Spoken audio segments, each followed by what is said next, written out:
Welcome back, YouTube family. Appreciate you guys joining me again. This is another video. Hey, I listen to what feedback I get.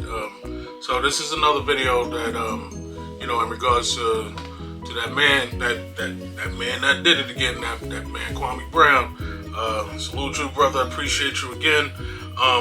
But yeah, man, like a lot of the things that I've been, besides the jokes, and I do have to apologize. The last video I said that he was going to add people. In reality, he's just replying.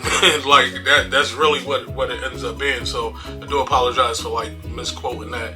But I do filter through all the jokes and I don't want to mention anyone's name. I don't in a negative way. I'm not that type of dude. Like that's between them. That's whatever personal business that they have with each other. I have nothing to do with that. But I do hear and understand the message.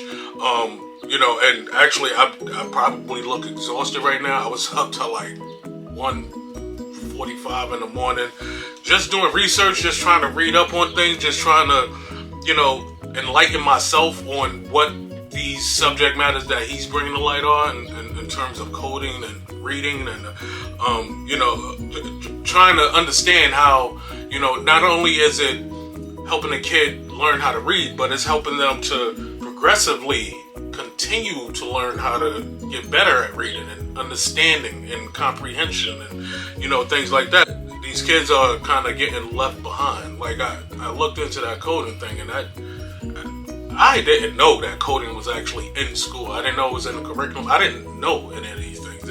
This is one of the things that Kwame Brown brought to light to me, and I'm one of them people that once I start kind of getting into something, I kind of start, it gets a ball rolling, like at this point, it's not even about likes or subscribes or anything like that. I don't even care about that anymore. At this point, it's just about getting the information out.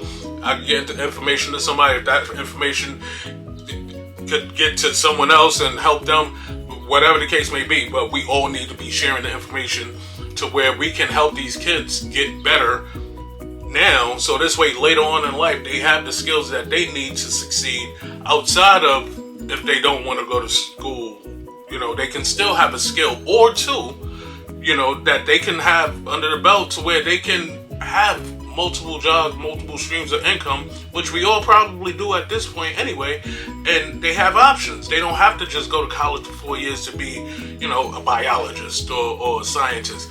If they want to be a carpenter, they can actually just go to school for that. If they want to do HVAC and appreciate that, they can go into that. It's other avenues that children can go. So my thing is I always try to, every child is different. Not every child is going to learn the same. Not every child is going to accept the information the same.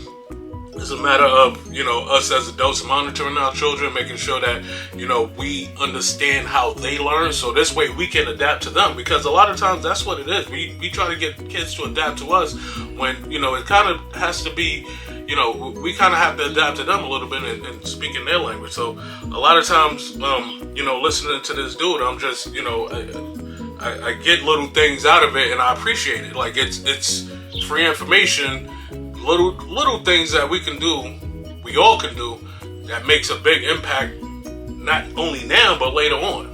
Like imagine if you get a kid excited about coding, like that would be amazing. Like that helps them out not only now, but that helps them in the long run. And kids are very, once kids get into something, like kids get into something. So like if you could get them on that train to where they are into coding, to where they find it fun or amusing or whatever, then that's amazing to me. That's one of the greatest features of teaching, or seeing a kid's eyes like light up and seeing him light up from learning something or being excited from learning. That's like phenomenal. Like when I see my son like kind of get it, and he's or he does something on a test and he runs into me and he tells me, "Oh, I got 100 on the test." Like it's insane to me. Like I love to see how he figures something out. Like I know how I would answer a question, but he'll explain to me. And there was this one question that I did XYZ, and I look at the question, I'm like, oh, I wouldn't have did it that way, but that's how he did it, and he got the right answer. So, I mean, like, I guess that's part of that Common Core. One of the biggest things is keeping the kid excited about learning. Making sure that they understand that, you know, the things that they're learning now are not only for them to engage in now, but also for the future. They are our future. We've always been told that the children are the future when we were children. So now that we're adults and have children, you know, it's up to us, and it's our responsibility to make sure that we're keeping our children up to speed to advance their education. And advancing education doesn't always mean going to college or whatever the case may be. If a kid learns, you know, a different way, college may not be for them. College isn't for everyone. College is a tool that helped a lot of us figure out what we wanted to do, where, you know, how we wanted to do things. It helped us organize. That's what college did for a lot of us. But that doesn't always mean that college is always the necessary answer. Not every kid wants to do that. But, you know, learning trades, learning coding, learning things that are going to be useful in the future that we're going to be using, that's priceless.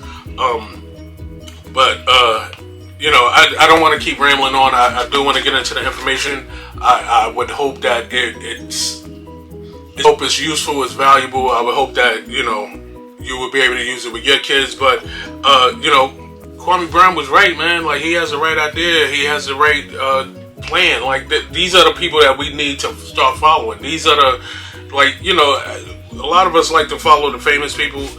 We have to follow the real people. Like, that's a big thing. Like, being real doesn't mean like going out in the street and doing shit or doing stuff. Sorry, excuse my language. Being real means being there for your children, being there for your spouse, you know, being there for your family. That's being real. You know, them streets are always going to be there, and them streets ain't never love anybody. But being real is being able to provide for your family and being there for them. One of the ways we do that is trying to educating children. That's one of the things that, you know, I wish I would have did these things before I had children, but, you know, you live and you learn. And sorry, I'm rambling again, but let me get to it. So these are some coding. Basically, these are some websites: mommypoppins.com, codewizardshq.com, Codakid, that's with a C, CODERKIDS.com, Tinker.com, that's TYNKER.com, and CodeMonkey.com. I'm going to put all of these down in the description so you guys could, it'll be easier for you to search it that way. But what I also found, some apps that we can use. And like I said, these are all things that I found they're for kids. But, you know, to keep along with the idea of getting our kids into coding, you know, I feel like these, I checked most of them out. I think I got 10 here. I checked about 8 of them out, and honestly, they all seem to be pretty great. So the first one, these are apps, and I'm going to put the description below. First one is lightbot. That's one word. Second one is scratchjr. One word. The third one is Hopscotch. One word. The next one is Kodable with a K. Kodable. The next one is Codea with a C, Codea. The next one is Bebot, BEE-BOT. The next one is Daisy the Dinosaur. The next one is Algo Run, ALGORUN. That's two separate words. Codakid, CODAKID. And the last one I have is Code Adventures. So those are the 10 apps that I was able to find. I also have like I said, I was doing research, so I do have a couple other things, but I have to formulate it and get it written down so I'm not just splurting stuff out. But, you know, I was able to find some other avenues in terms of, you know, helping our kids with their financial future as well. I'm still working on getting more information, so this way, you know, like I said, the sharing the knowledge is the most important thing at this point. I'm not even focused on followers or anything like that. This has gotten me, like, it's one of those things where, you know, I'll never forget, like, you know, my grandmother, rest her soul, I can remember being young and asking her, being in church and saying, you know, she telling me what was going on when people start, you know, getting in the rows in the church and they start dancing, and she told me that, you know, they got the Holy Spirit. And as a kid, I'm thinking they got possessed by a ghost. I didn't know what that was. But it was nothing like that. The way she explained it to me, she was like, when someone gets the Holy Spirit, basically what that means is all the energy that's inside of them, it starts to erupt at the same time, and all the positive and everything, good feeling that you can possibly have, all comes across you in one rush. And there's no explanation to it. It just absorbs you and it overwhelms you. And it's one of those things where the feeling it's almost like magic is happening inside your body. And honestly, that's how I feel with, you know, this dude, Kwame Brown, salute brother, you know, opening my eyes to some of these things. So, you know, as we go along, I'm gonna keep trying to do my part. You know, if there's more information that I can find that I can help everybody with, that's what I'm gonna do. Like, the only thing that matters is trying to make sure that our future is in the right hands. No, but thank you guys for joining again. Sneaker be sneaker. It's your boy. We out. See you next time.